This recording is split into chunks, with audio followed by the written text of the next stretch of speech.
The Spy in the Elevator by Donald E. Westlake. Part 1. When the elevator didn't come, that just made the day perfect. A broken egg yolk, a stuck zipper, a feedback in the aircon exhaust, the window sticking at full transparency. Well, I won't go through the whole sorry list. Suffice it to say that when the elevator didn't come, that put the roof on the city, as they say. It was just one of those days. Everybody gets them. Days when you're lucky and you make it to nightfall with no bones broken. But of all times for it to happen. For literally months I'd been building my courage up. And finally, just today, I had made up my mind to do it. To propose to Linda. I'd called her second thing this morning, right after the egg yolk, and invited myself down to her place. 10 o'clock, she'd said, smiling sweetly at me out of the phone. She knew why I wanted to talk to her, and when Linda said 10 o'clock, she meant 10 o'clock. Don't get me wrong, I don't mean that Linda's a perfectionist or a harridan or anything like that, far from it.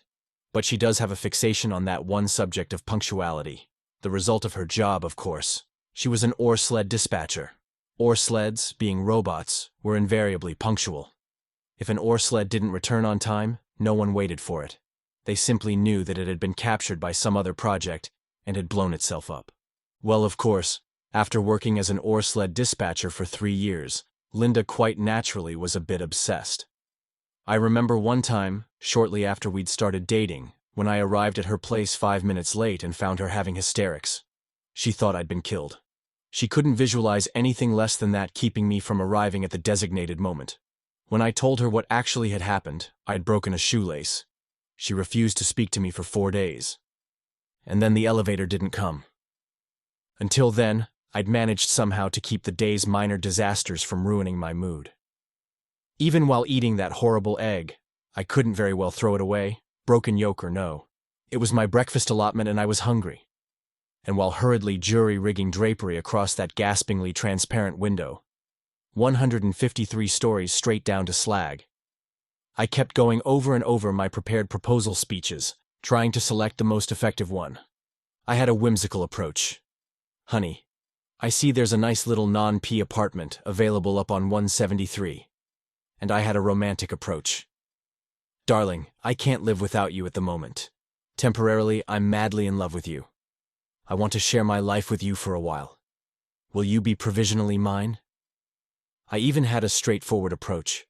Linda, I'm going to be needing a wife for at least a year or two, and I can't think of anyone I would rather spend that time with than you. Actually, though I wouldn't even have admitted this to Linda, much less to anyone else, I loved her in more than a non-P way. But even if we both had been genetically desirable, neither of us were. I knew that Linda relished her freedom and independence too much to ever contract for any kind of marriage other than non-P, non-permanent, no progeny. So I rehearsed my various approaches, realizing that when the time came, I would probably be so tongue-tied, I'd be capable of no more than a blurted, "Will you marry me?" And I struggled with zippers and malfunctioning aircons, and I managed somehow to leave the apartment at 5 minutes to 10. Linda lived down on the 140th floor, 13 stories away. It never took more than 2 or 3 minutes to get to her place, so I was giving myself plenty of time. But then the elevator didn't come. I pushed the button, waited, and nothing happened. I couldn't understand it. The elevator had always arrived before, within 30 seconds of the button being pushed.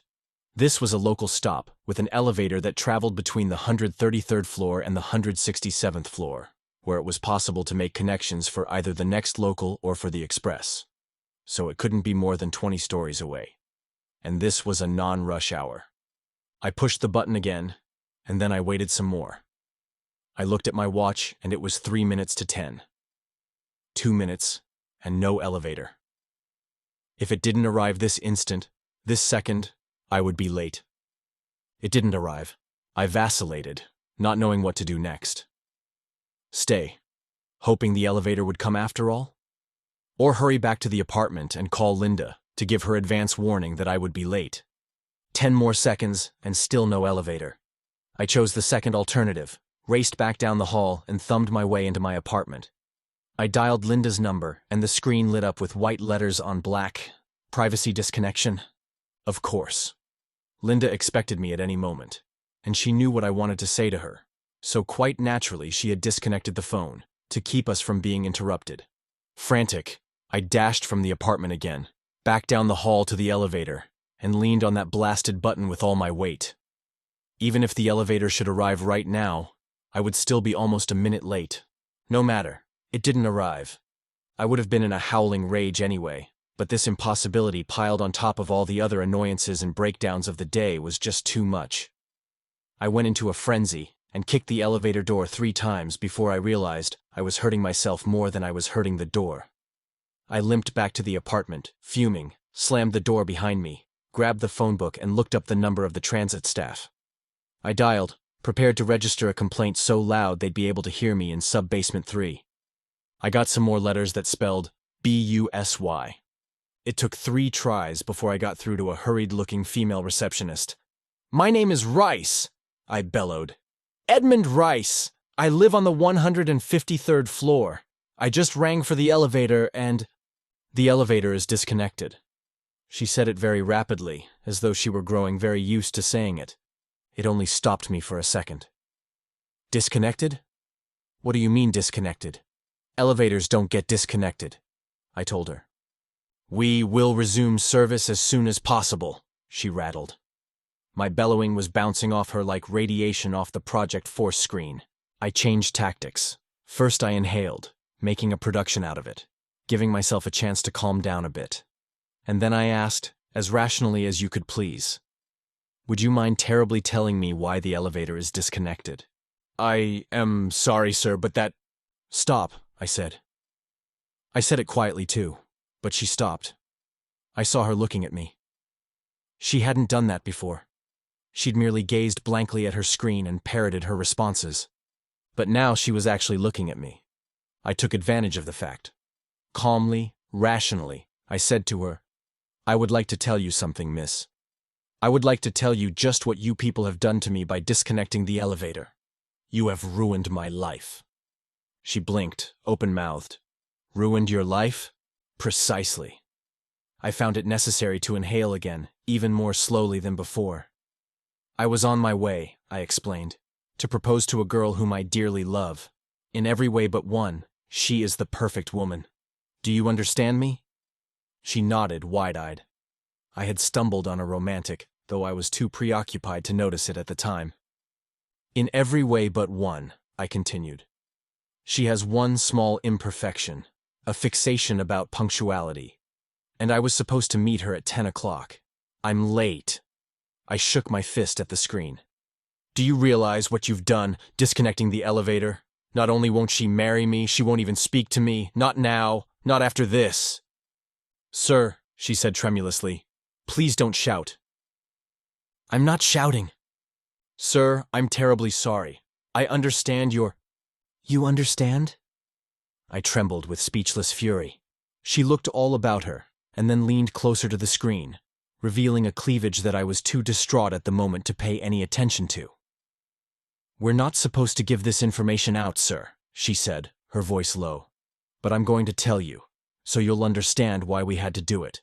I think it's perfectly awful that it had to ruin things for you this way. But the fact of the matter is," she leaned even closer to the screen, "there's a spy in the elevator." Part 2. It was my turn to be stunned. I just gaped at her. A what?" "A spy. He was discovered on the 147th floor and managed to get into the elevator before the army could catch him. He jammed it between floors, but the army is doing everything it can think of to get him out." "Well, but why should there be any problem about getting him out?" "He plugged in the manual controls. We can't control the elevator from outside at all. And when anyone tries to get into the shaft, he aims the elevator at them." That sounded impossible. "He aims the elevator?" "He runs it up and down the shaft," she explained, trying to crush anybody who goes after him. "Oh," I said. "So it might take a while." She leaned so close this time that even I, distracted as I was, could hardly help but take note of her cleavage. She whispered, "They're afraid they'll have to starve him out." "Oh no." She nodded solemnly. "I'm terribly sorry, sir," she said. Then she glanced to her right. suddenly straightened up again, and said, "We will resume service as soon as possible." Click. Blank screen. For a minute or two, all I could do was sit and absorb what I'd been told. A spy in the elevator. A spy who had managed to work his way all the way up to the 147th floor before being unmasked. What in the world was the matter with the army? If things were getting that lax, the project was doomed, force screen or no. Who knew how many more spies there were in the project, still unsuspected? Until that moment, the state of siege in which we all lived had had no reality for me. The project, after all, was self-sufficient and completely enclosed. No one ever left, no one ever entered. Under our roof, we were a nation, 200 stories high.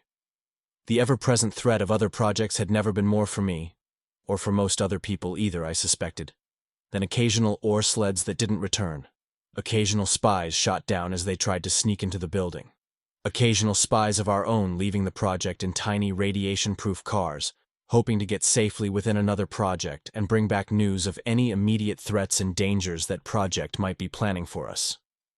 Most spies didn't return. Most ore sleds did. And within the project, life was full. The knowledge of external dangers merely lurking at the backs of our minds. After all, those external dangers had been no more than potential for decades, since what Dr. Kilbilly called the ungentlemanly gentleman's war. Dr. Kilbilly, Intermediate Project History, when I was 15 years old, had private names for every major war of the 20th century. There was the ignoble nobleman's war, the racial non-racial war, and the ungentlemanly gentleman's war, known to the textbooks, of course, as World Wars I, II, and III. The rise of the projects, according to Dr. Kilbilly, was the result of many, many factors, but two of the most important were the population explosion and the Treaty of Oslo. The population explosion, of course, meant that there was continuously more and more people, but never any more space. So that housing, in the historically short time of 1 century, made a complete transformation from horizontal expansion to vertical. Before 1900, the vast majority of human beings lived in tiny huts of from 1 to 5 stories. By 2000, everybody lived in projects. From the very beginning, small attempts were made to make these projects more than dwelling places. By mid-century, projects, also called apartments and co-ops, already included restaurants, shopping centers, babysitting services, dry cleaners, and a host of other adjuncts. By the end of the century, the projects were completely self-sufficient, with food grown hydroponically in the sub-basements, separate floors set aside for schools and churches and factories, robot ore sleds capable of seeking out raw materials unavailable within the projects themselves, and so on. And all because of, among other things, the population explosion and the Treaty of Oslo. It seems there was a power struggle between two sets of then existing nations. They were something like projects, only horizontal instead of vertical, and both sets were equipped with atomic weapons.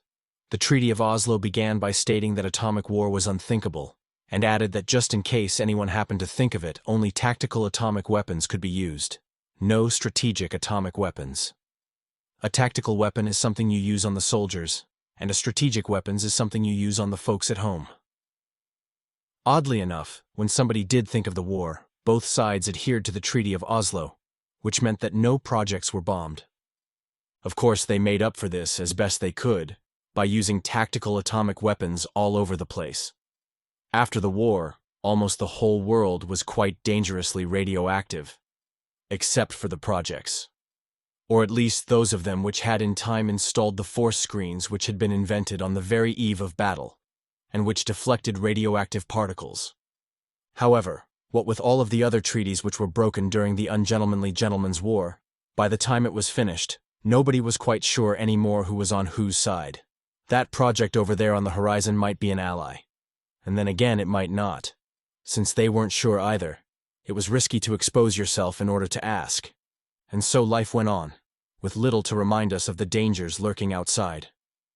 The basic policy of eternal vigilance and instant preparedness was left to the army. The rest of us simply lived our lives and let it go at that.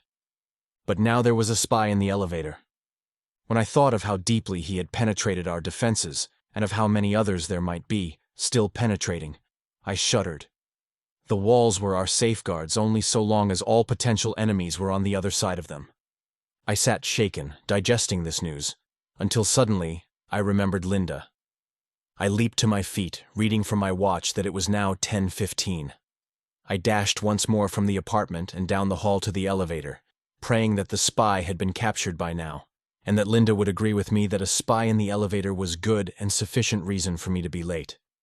He was still there. At least the elevator was still out. I sagged against the wall, thinking dismal thoughts. Then I noticed the door to the right of the elevator. Through that door was the stairway. I hadn't paid any attention to it before. No one ever uses the stairs except adventurous young boys playing cops and robbers, running up and down from landing to landing. I myself hadn't set foot on a flight of stairs since I was 12 years old. Actually, the whole idea of stairs was ridiculous. We had elevators, didn't we? Usually, I mean when they didn't contain spies. So, what was the use of stairs? Well, according to Dr. Kill Billy, a walking library of unnecessary information, the project had been built when there still had been such things as municipal governments, something to do with cities, which were more or less grouped projects. And the local municipal government had had on its books a fire ordinance, anachronistic even then, which required a complete set of stairs in every building constructed in the city. Ergo, the project had stairs, 3,200 of them. And now, after all these years, the stairs might prove useful after all. It was only 13 flights to Linda's floor. At 16 steps a flight, that meant 208 steps. Could I descend 208 steps for my true love? I could, if the door would open. It would, though, reluctantly. Who knew how many years it had been since last this door had been opened?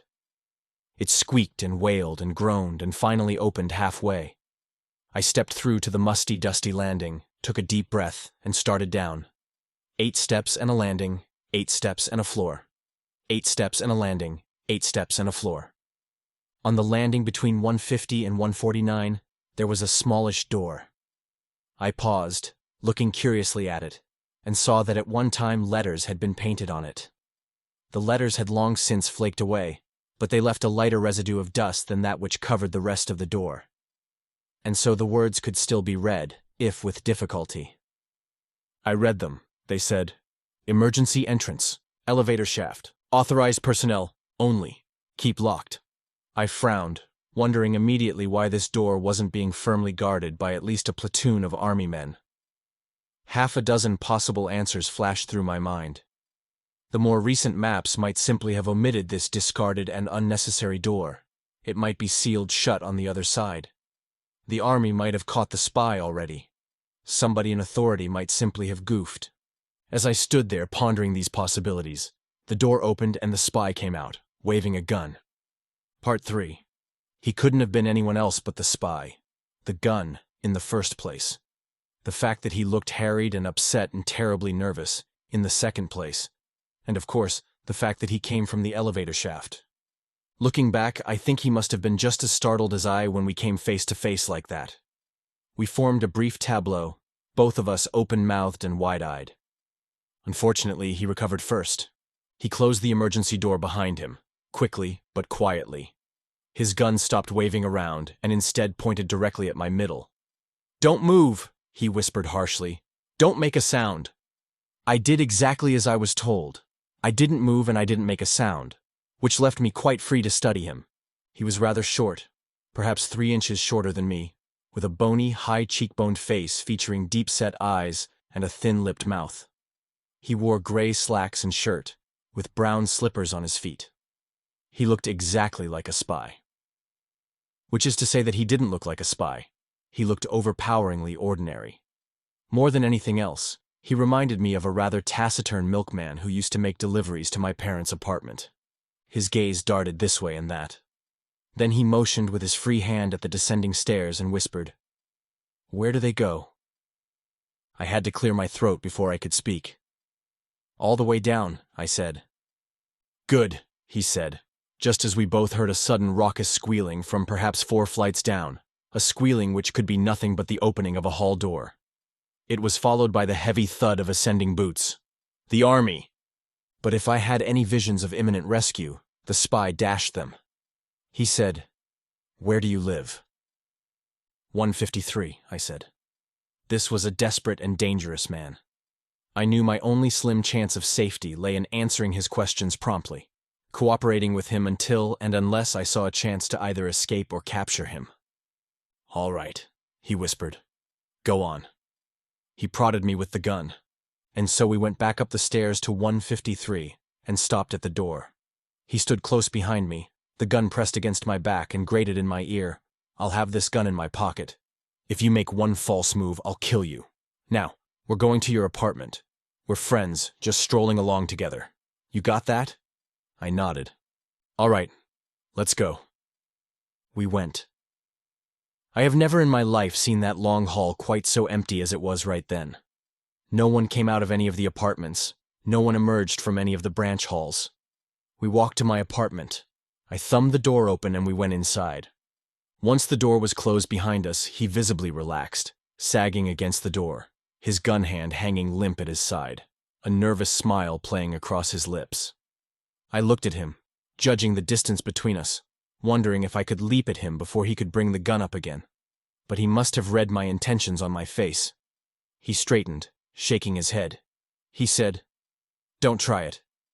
I don't want to kill you. I don't want to kill anybody, but I will if I have to. We'll just wait here together until the hue and cry passes us. Then I'll tie you up, so you won't be able to sick your army on me too soon, and I'll leave. If you don't try any silly heroics, nothing will happen to you." "You'll never get away," I told him. "The whole project is alerted." "You let me worry about that," he said. He licked his lips. "You got any Chico coffee?" "Yes. Make me a cup, and don't get any bright ideas about dousing me with boiling water." "I only have my day's allotment," I protested. "Just enough for 2 cups, lunch, and dinner." "2 cups is fine," he said. "One for each of us." And now I had yet another grudge against this blasted spy, which reminded me again of Linda. From the looks of things, I wasn't ever going to get to her place. By now she was probably in mourning for me and might even have the sanitation staff searching for my remains. As I made the Chico, he asked me questions. My name first, and then, "What do you do for a living?" I thought fast. "I'm an ore sled dispatcher," I said. That was a lie, of course, but I'd heard enough about ore sled dispatching from Linda to be able to maintain the fiction should he question me further about it. Actually, I was a gymnast instructor. The subjects I taught included wrestling, judo, and karate. Talents I would prefer to disclose to him in my own fashion, when the time came. He was quiet for a moment. "What about radiation level on the ore sleds?" I had no idea what he was talking about, and admitted as much.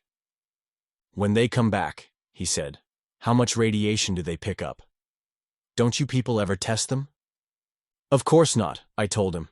I was on secure ground now, with Linda's information to guide me. "All radiation is cleared from the sleds and their cargo before they're brought into the building." "I know that," he said impatiently. "But don't you ever check them before deradiating them?" Why should we?" "To find out how far the radiation level outside has dropped." "For what?"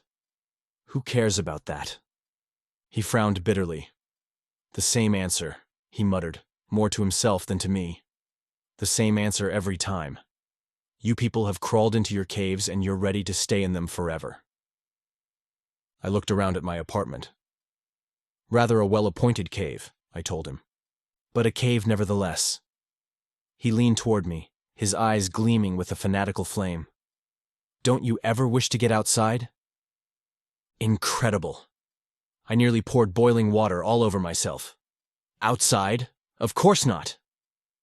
"The same thing," he grumbled, over and over again. "Always the same stupidity. Listen, you. Do you realize how long it took man to get out of the caves? The long, slow, painful creep of progress for millennia, before he ever made that first step from the cave?" "I have no idea," I told him. "I'll tell you this," he said belligerently. "A lot longer than it took for him to turn around and go right back into the cave again."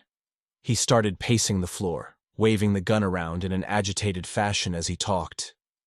"Is this the natural life of man? It is not. Is this even a desirable life for man? It is definitely not." He spun back to face me, pointing the gun at me again, but this time he pointed it as though it were a finger, not a gun. "Listen, you," he snapped. Man was progressing. For all his stupidities and excesses, he was growing up. His dreams were getting bigger and grander and better all the time. He was planning to tackle space, the moon first, and then the planets, and finally the stars. The whole universe was out there, waiting to be plucked like an apple from a tank, and man was reaching out for it. He glared as though daring me to doubt it. I decided that this man was doubly dangerous. Not only was he a spy, he was also a lunatic. So I had 2 reasons for humoring him. I nodded politely. "So what happened?"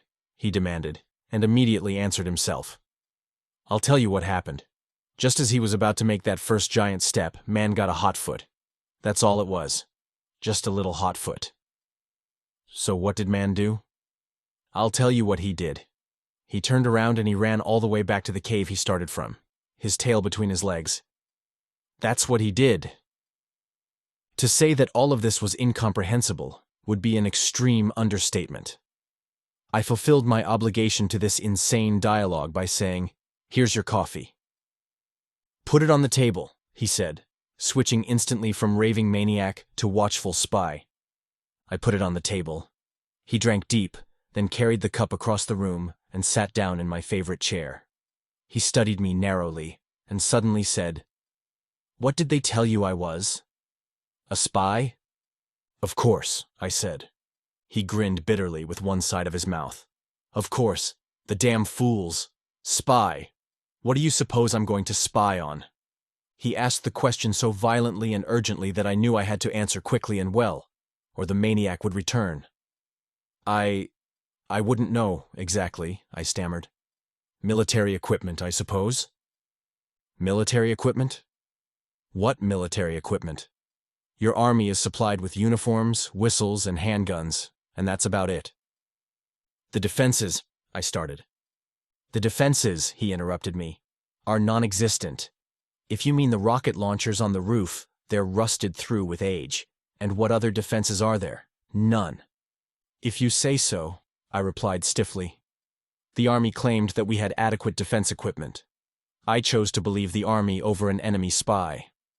"Your people send out spies too, don't they?" he demanded. "Well, of course." "And what are they supposed to spy on?"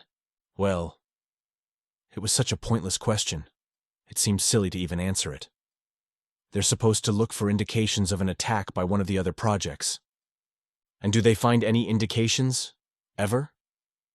"I'm sure I don't know," I told him frostily. "That would be classified information." "You bet it would," he said with malicious glee. "All right. If that's what your spies are doing, and if I'm a spy, then it follows that I'm doing the same thing, right?" "I don't follow you," I admitted.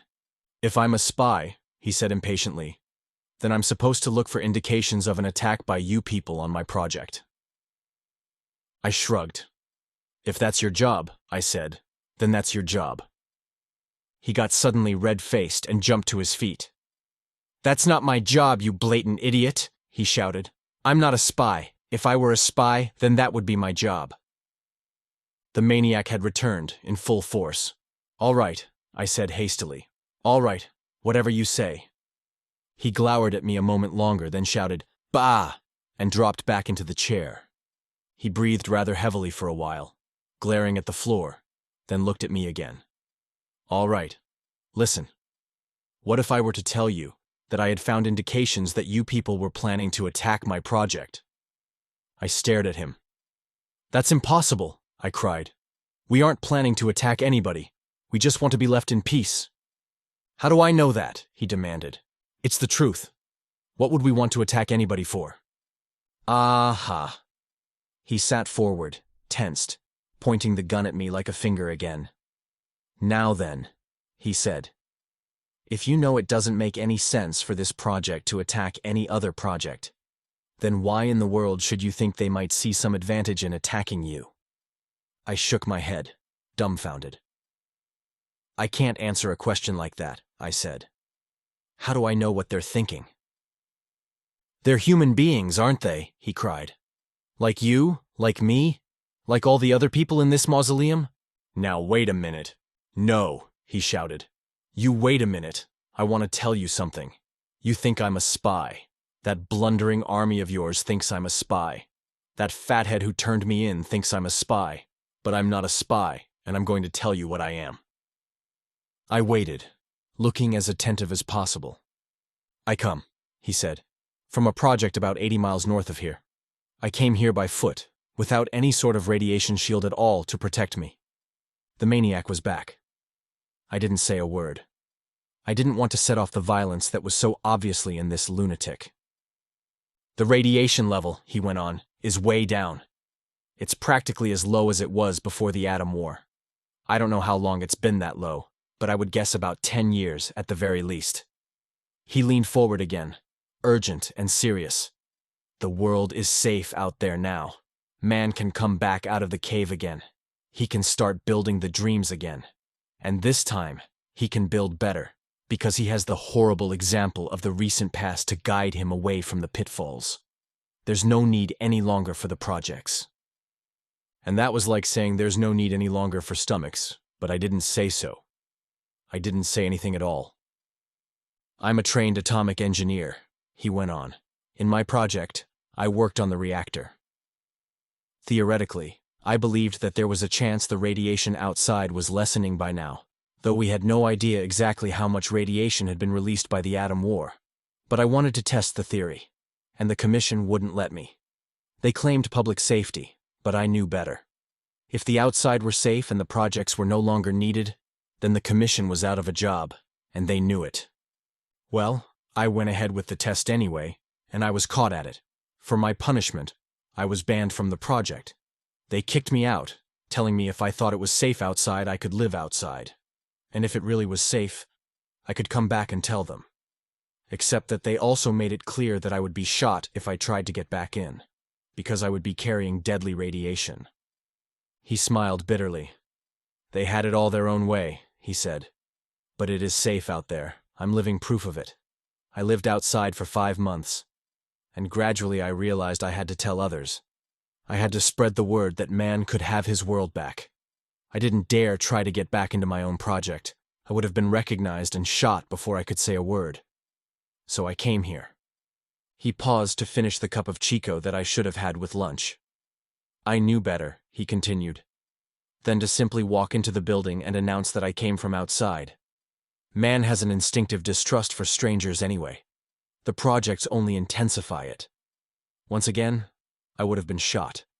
So I've been working in a more devious way. I snuck into the project.